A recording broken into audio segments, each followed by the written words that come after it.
Good morning from Breazeale's Grocery Bluegrass, located here at 5109 Liberty Highway, Pendleton, South Carolina. I'm your host today, Don Acevedo. Today the weather is, today is Wednesday, August 24th, 2028. Time's flying by. The weather today is 82 degrees outside. The high today is supposed to reach 96. I think this is hopefully our last week of the hot heat wave coming around. So a hot one today. Our shout outs go to Jane, Josh, Heather, Carter, Blaine, Hampton, Hudson, Kinsey, Kim, Grant, Sil, Heidi, Charlie, Harper, and of course always loving our son Martin. Here at Breazeale's Grocery Bluegrass, we have music lessons all week. We teach fiddle, classical fiddle, mandolin, bass, guitar, banjo, anything with a string on it, we teach. We have the best instructors in the upstate. And actually, one of the instructors is sitting next to me here, Mr. Mark Stoudemire. He teaches, well, if it's got a string on it, he can teach it. But I think he specializes in the upright bass and the ukulele he's been teaching. So if you need music lessons, please stop by or call us 864-376-1482, and we'll meet your needs. If you don't have an instrument, don't worry about it. We got plenty here. Okay, please click on the subscribe button. Hit the subscribe button below and subscribe for our channel.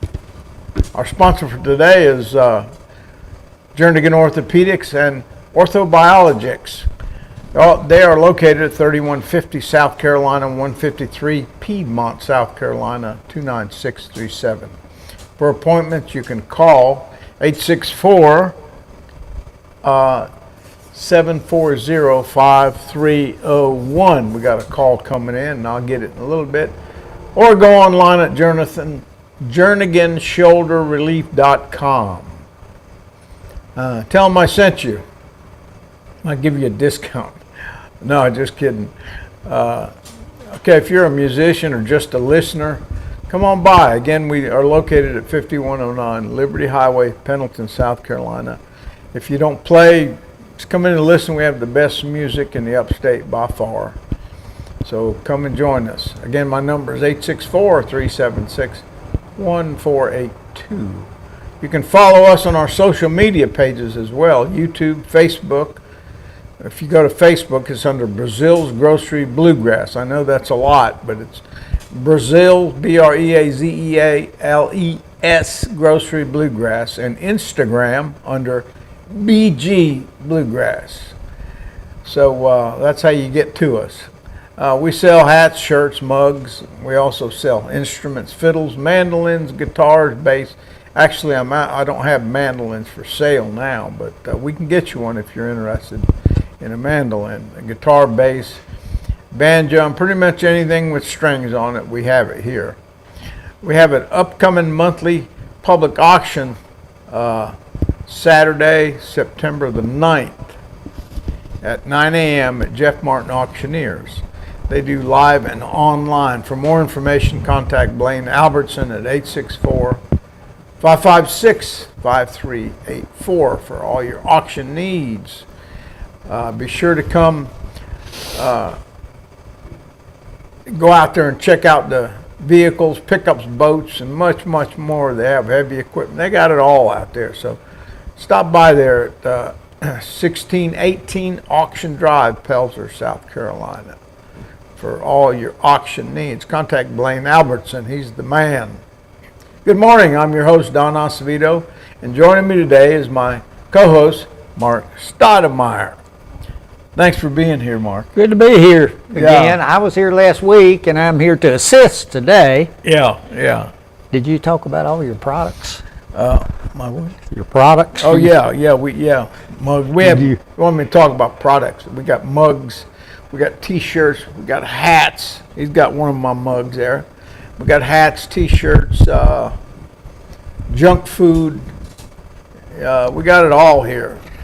We just don't make food and serve. I have on his T-shirt, but he's got on his other company's T-shirt, though you're broadcasting, although you do have the Breazeale's hat. Yeah, I got the Breazeale's hat. That's a pretty lime green cap. Yeah, I like bright colors, but I do have my construction business shirt on today, called Arch Construction. If you need anything constructed, call Arch Construction or call me, 864-376-1482. You build them most any size. Y'all build houses and Yeah, we do commercial buildings and light industrial work. We Okay. do as well. Yeah, we got now who runs that company for you?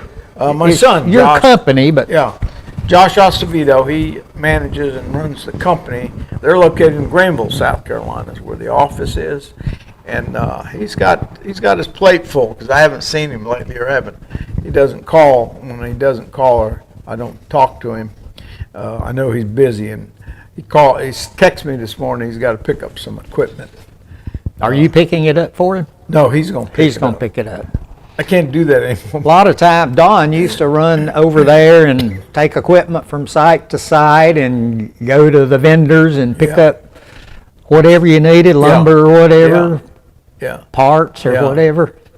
yeah. But about several years back, he told me, he said, Daddy, don't come back. So I haven't been back. I guess he fired me. I don't know.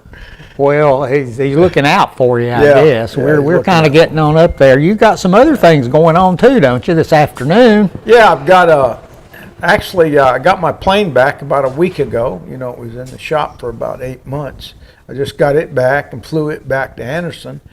And you know, after a while, you have to have what they call a BFR, biannual flight review. So I'm doing that this afternoon. Mr. Jeff Simpson, he's a flight instructor. And the way that works is we'll go up in the plane and he'll sit in the right seat and he'll tell me different maneuvers to do. And he keeps an eye and he takes notes and makes sure I do those maneuvers correctly. And you know, how to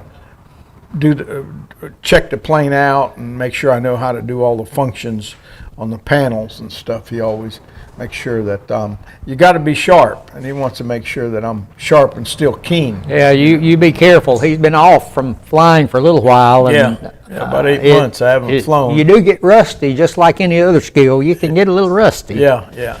And So you be up there's careful. nowhere to get rusty. But he's got an instructor with him, so he'll be Yeah. in good shape. Yeah, it'd probably take we do about an hour's worth of flying and about an hour's worth of ground school, and that means we'll sit down at a table and he'll ask me questions about aviation to make sure that I'm up to par on aviation questions. Okay, if someone out there wants to get their private license, kind of do you know sort of what they're talking about monetarily and the education requirement, the ground school? Yeah, and there's... Can you say a little bit about that? Yeah, and there's several, at every airport there's usually a flight instructor, and they have a plane you can rent for flight instruction.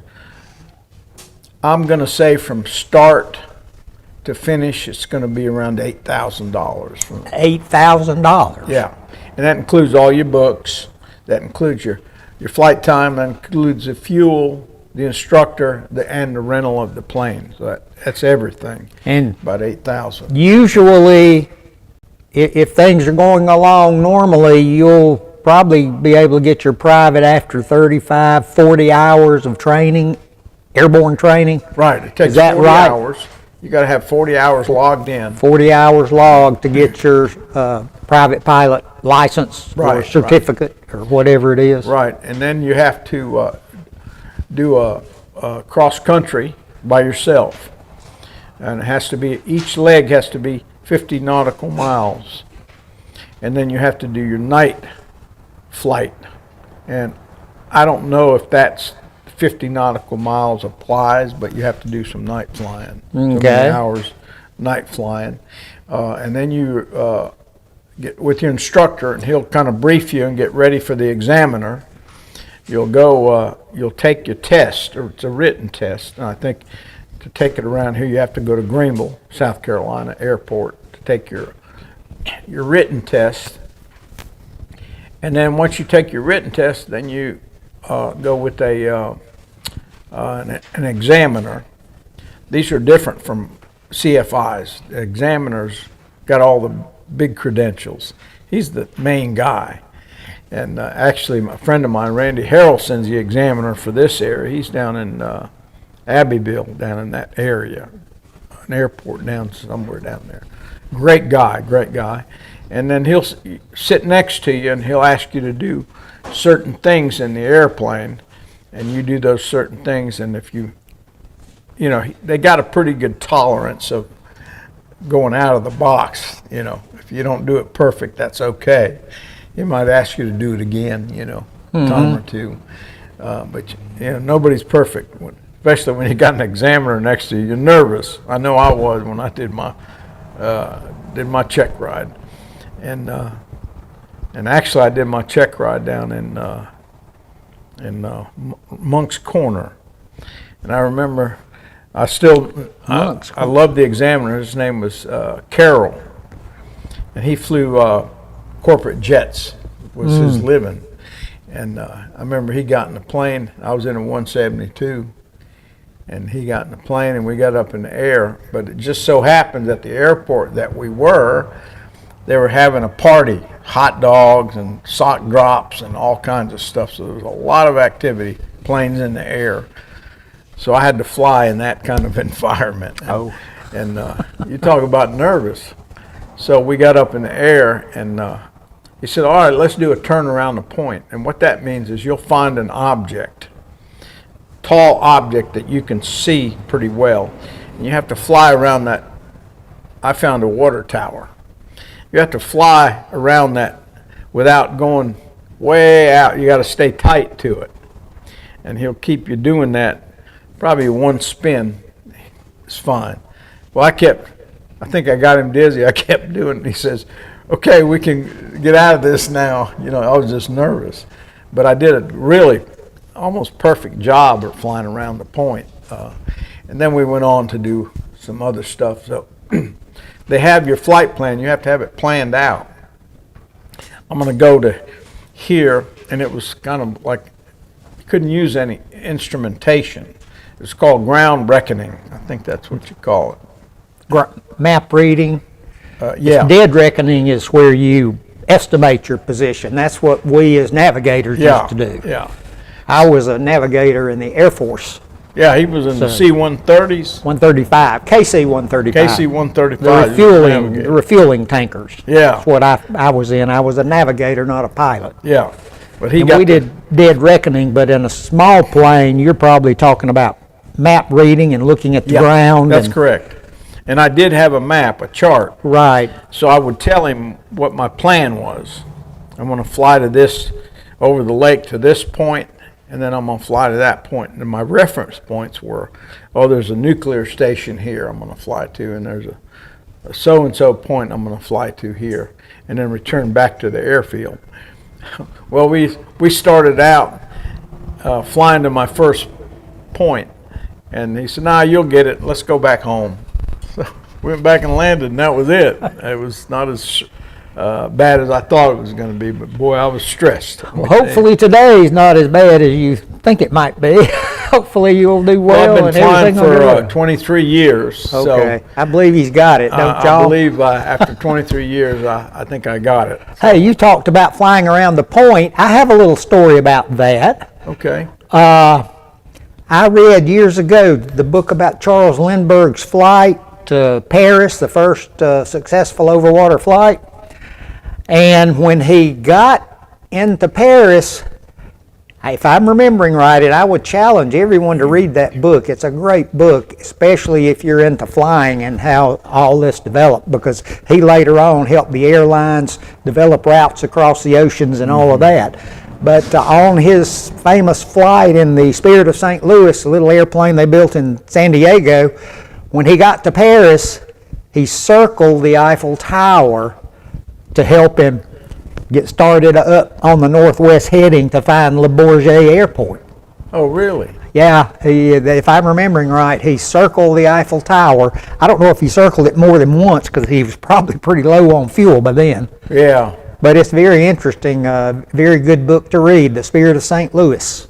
Huh. Wow. If you hadn't read it, you should surely read it. Yeah, I have not read that book. Huh. I'll have to get a copy of it and read it. It's Yeah. fascinating. There's also a good movie about that with Jimmy Stewart. I'd watch that too. Over James Jimmy Stewart, James Stewart played Charles Lindbergh. He was also in Strategic Air Command as a pilot, and I think he was actually a colonel or a general in the Air National Guard. Oh, really? James Stewart was a high-ranking officer in the, I believe, Air National Guard. Huh. Never knew that. And a pilot. I love his movies too. Yeah. Yeah. So he was the real deal, all the way around. Real deal. More than just an actor. Yeah. Wow. Yeah. Well, there was who was that? John Denver. Uh-huh. He went down. He was in a small experimental plane and somehow crashed into the ocean. Yeah. Yeah. And you never know what happens. I don't know if the NTSB did it. I'm sure they did an investigation on it, but I don't know if they ever determined because he had fuel. So you don't know. Right. Maybe got disoriented or something. I'll mention one more thing to get Don to talk about. Y'all have got a pretty brand new airport terminal out at the airport, Anderson Regional Airport, right? Sir, This is the man who spearheaded all of that. Yes, sir. Because you've been, I don't know if you still are, but you were the head of the Regional Airport Board, right? Yeah, I'm still on the board. You're still on the board. Yeah, I'm the And- airport commissioner for Anderson Okay. Regional Airport. Still on the board. We haven't had a meeting in a while, but And you used to go to Columbia and Right. visit with the politicians and all to yeah, find the funding to do that, and it's a beautiful facility, right? yeah, it's a beautiful airport. It's about 4 or 5 years old now. I would say Yeah, so, based yeah. on. And it was it was an interesting journey to try to raise $3.5 million. The county didn't want a C of it at first, and with meetings with the county, and then I'd go to the Aeronautics Commission in Columbia, back and forth, and then finally convinced Anderson County Council. Well, Wes Halsey and I convinced the committee there at Anderson County that they needed a new terminal. Okay. So the next thing was getting the funds. Well, from me going to the monthly meeting in Columbia all the time, I would go to the meetings, and then they have a board meeting, and they let guests speak for 3 minutes. So of course I would always speak about wanting a new terminal, needing a new terminal, and I always brought a sheet of paper with something on it about our airport. I'd hand it out. So it got down to 2 airports we're going to get the funds from the Aeronautics Commission. That was Aiken Airport and Anderson Airport. And I got a call from, I can't remember his name. He's the airport manager at Greenville downtown now. Great guy. Smart gentleman. Steve, can't remember his last name. He's a great guy. He called me and he said, you need to be at the next meeting. So Jane and I, my wife and I, went down there for the meeting because I knew what it was about. And they decided to give Anderson County a check for $500,000. Wow. To kind of kick it off. So I took it back to the county, and of course that spunked them on, and they had to get the funds for the rest of it. And they got it, and we finished the terminal. And then the FAA came in there, and they said, we will not fund any more of the full width of the runway, the main runway. We want to shorten it, the width of it, to 75 feet. Shorten it. Yeah, not as wide. Narrow it. Yeah, 75 feet. Well, the Anderson County guy called me and said, man, we can't have this. So I went out and solicited some of the jet guys that came in there and said, no, we'll go to Greenville. We need that extra 75 for these big Gulfstream jets, So I went to the county again. I said, we got to have that 75 because we're going to lose a lot of jets, and that means fuel sales. Y'all have a lot of executive jets come into Anderson. Lots of them.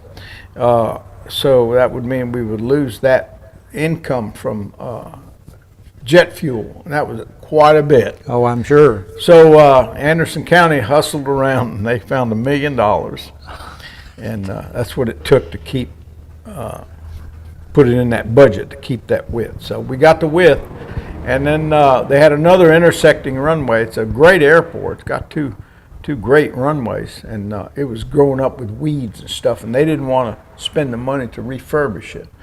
They wanted to put hangars on it. So I got a couple pilot friends, and I said, we'll go out there and we'll get some of these gallons of tar, and we'll kill the weeds with a torch, and then we'll pour the tar in there. And they said, yeah, 3 of us can do it. Take us a while. So I was getting ready to launch out, and I got a call from the county. They said, don't do it. We're going to do it. Okay, so fantastic. They refurbished it, and it's really nice. Fantastic. That's fantastic. They did an overlay on it, the whole runway. It's really nice. So we have 2 good runways now. Y'all see, this gentleman has done a whole lot for the county, and he and his wife still do a whole lot with your fundraising efforts for the agricultural, the FFA, 4-H students, and you're still raising funds for the equipment, diving equipment, and that sort of thing for the fire department after what happened with Martin. Yeah. And then you support the Clemson Bluegrass program. The university has a Bluegrass program, Tigertown Roots now, and I believe y'all were just about the founders of it, weren't you? You kind of the seed money for it. Yeah, my son Martin, who's behind us, and their instructor now. What's his name? Ryan Wilson. Ryan Wilson, who he teaches the great Bluegrass. Musician. They kind of spearheaded it up, and they decided, oh yeah, we'll try it. So now they have Clemson University has a bluegrass program, and they teach bluegrass. And you and Jane give an award. Yeah, right? Every year we give an award to one of the outstanding students for that, and we go to Clemson. Also to the cattle program, the cattle shows and all of that. To the FFA program. There's 3 chapters that we buy them a jacket. Really nice jackets. They're about $250 a jacket with their name, the FFA emblems on it and stuff. So we provide those jackets every year for the FFA program. And as far as the fire equipment, we donate about $10,000. I think I'm getting this right. We have an event across the street every year. We get money up, and that money goes towards rescue equipment for the fire department. Talk about that, because it's only about 2 months away, isn't it? Yeah. The tractor show? Talk about that. Yeah, it's coming up. Then we'll play a little music. Yeah, coming up in a couple months. It's the Martin Acevedo Farm Show. It's across the road from here. There's a church parking lot over there, and we have tractors and all kinds of events. A big event starts at 10 a.m. and it goes till 3. There'll be several bluegrass bands playing, and all kinds of events for kids, and antique cars. The place is packed with not only old but refurbished cars, beautiful cars, and they give a prize for the winner of that. And they have farm animals, and they have the little game houses for the kids, games for the kids, and food, some excellent food down in the fellowship hall of the church. Yeah, they usually have barbecue plates. It's a great event. So come out, and we'll talk more about it. Okay, it's coming up pretty soon. Did you say a date? Do you have a date yet? Yeah, we do have a date, and let me look it up while you talk to them. Okay, well, I'm gonna have Don's gonna get his banjo now as soon as he looks this date up, and we'll have him do Cripple Creek, and then we'll do a couple. I need to make a correction from about 3 weeks ago. We played the song called Love of the Mountains, which Don said was Martin's favorite song. It goes, let me turn my bass up so it's hearable. It goes, 2 trees on the hillside of a mountain, always looking up toward the sky. I made the mistake and said that the great Charlie Moore from over here in Piedmont wrote that song. Well, I was wrong. What I had on my mind was Charlie wrote Kentucky Girl, which Larry Sparks also had a great recording on. Kentucky Girl. girls, are you lonesome tonight, Kentucky girls? Do you miss me? That's the one Charlie wrote, and I believe a gentleman named, I had it up here a while ago, Alan Mills, I believe, wrote the, see if I can get my telephone back up, Love of the Mountains.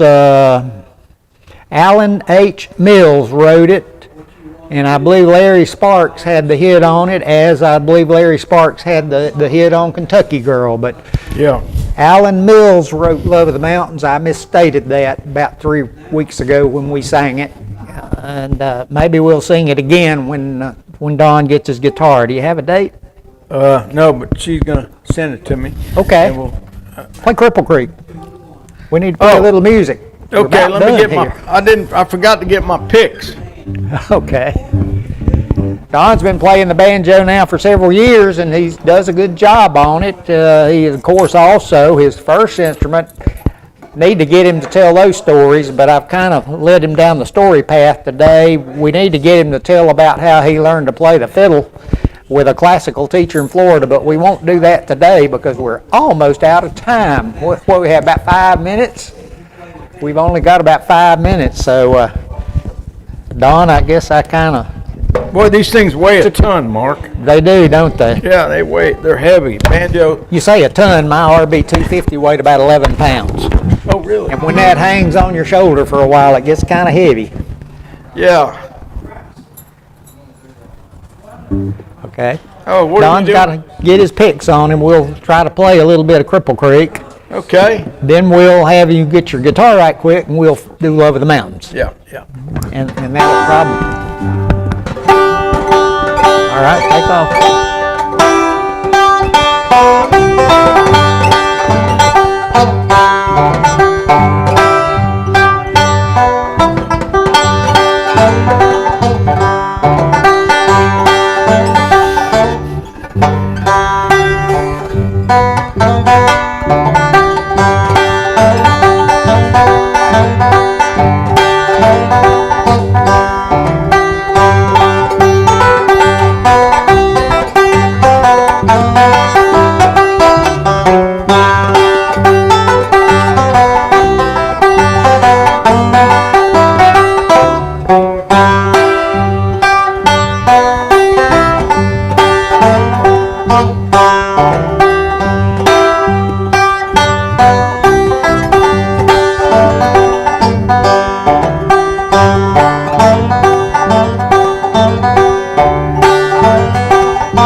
Okay. How about Good. that? There's a little Cripple Creek. Yeah. Grab your guitar now. Oh, guitar time. Guitar time in Caroline. How about that? And one of these days, I'll be able to play fiddle for you. We got to get him to play fiddle, and we got to get him to tell you the story about how he learned to play fiddle. It's quite a good story. Where'd the guitar go? You took it down a while ago. Did you put it back in the back? Is that one not in tune? No. Well, I guess we lost the guitar. You want to sing a cappella? Wait a minute, I just had it. Oh, Right here there it it is. is. Here it is. I put it on the lower It's on rack. the I bass, usually is it? keep it in the higher rack. Hanging on the bass rack, and we weren't used to seeing it there. Yeah. Okay, what are we doing? Love of the Mountains. Great song that was your son's favorite. It was done by Alan. I said Alan Mills. Written by Alan. Alan H. Mills wrote Love of the Mountains, okay?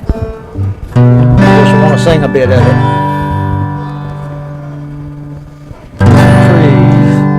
Trees. Okay? Are you on count? 2 trees, 1 and a 2 and a 3 and a 4, 2 trees. Sing. always looking upward toward the sky. Remind me of my mama and my papa, who lived there 80 years before they died. Now the bright moon is shining in the valley. That old wagon leans against a stack of hay. It rains on the hillside as a campfire. Yes, my mom and dad are resting there today. Yes, my mom and dad are resting there today. Okay. Hot doggy. That's Hope good. y'all enjoyed that one. We'll see you back next week sometime. Same time, same station. Breazeale's Grocery, Bluegrass, located 5109 Liberty Highway. My co-host Mark Stoudemire, thank you for joining us. Good to be here. See you next time. Thank you. You want to do hot corn, cold corn to go out? Yeah. Oh, Hot hot cold corn, bring along a Jimmy John. Hot corn, cold corn, bring along a Jimmy John. Hot corn, cold corn, bring along a Jimmy John. Farewell, Uncle Bill, see you in the morning. Yes, sir. Well, it's upstairs, downstairs, out in the kitchen. Upstairs, downstairs, out in the kitchen. Upstairs, downstairs, out in the kitchen. See Uncle Bill just a raring and a pitching. Yes, sir.